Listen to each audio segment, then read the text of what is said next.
What kind of sick soul brings a service dog to a hate march?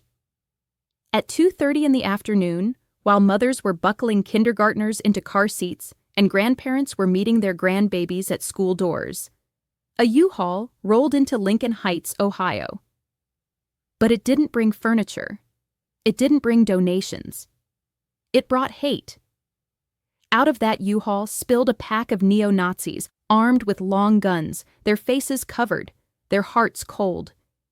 They were pointing those rifles at residents, strutting like demons in broad daylight through a historically black town, trying to turn an ordinary school pickup into a scene of terror. Let me say it plain, that was no protest. That was a planned intimidation, an armed assault masked as free speech, a caravan of cowardice. And yet, as disturbing as the whole thing was, one detail refuses to leave my mind. One of those hate-mongers actually brought his service dog with him. Yes, you heard right. A man too sick, too frail, or too mentally unwell to go about daily life without a service animal still had enough venom in him to join an armed invasion of a peaceful black neighborhood. After the group was intercepted and disarmed by police, this man had the gall to request an officer take him back to retrieve his dog, his loyal, innocent service animal, and the officer did. Told him to remove his face covering, strip off his gear, and drove him back to wherever these hate-filled men were holed up so he could get his dog. Now I ask you, what kind of mind is sick enough to need a service dog, but strong enough to terrorize a town full of children? Let's be really clear about one thing. That dog deserves better. That animal didn't sign up for hate. That dog is trained to help a human being manage a disability, not to tag along on a terror mission against black folks. And Lincoln Heights. Lincoln Heights deserves so much better.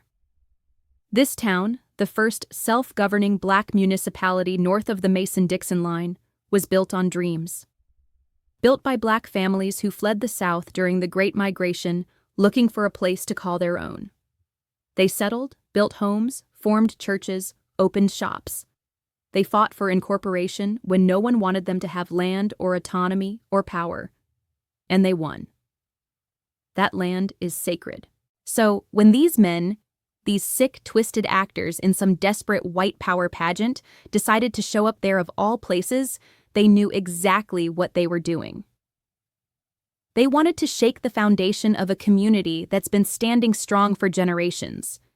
They chose 2:30 p.m. for a reason. They wanted the children to see them. They wanted parents to feel helpless. They wanted to leave a scar. But here's what they didn't count on. Lincoln Heights didn't cower. Residents stood firm, they recorded, they confronted. They made it known this would not be another silent invasion. There are few things more pathetic than a man hiding behind a mask, a rifle, and a German shepherd. But what we saw in Lincoln Heights was more than pathetic. It was dangerous. It was deliberate. It was terrorism. And let's not forget it. Let's not minimize it. Let's not sweep it under the rug like just another protest gone sideways. This was an act of hate in a town built on hope.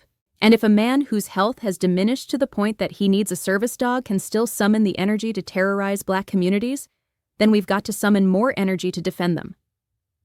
This should be abundantly clear to everyone at this point.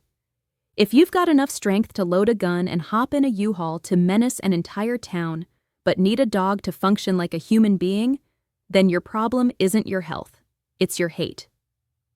And there ain't a service dog in the world that can help you with that.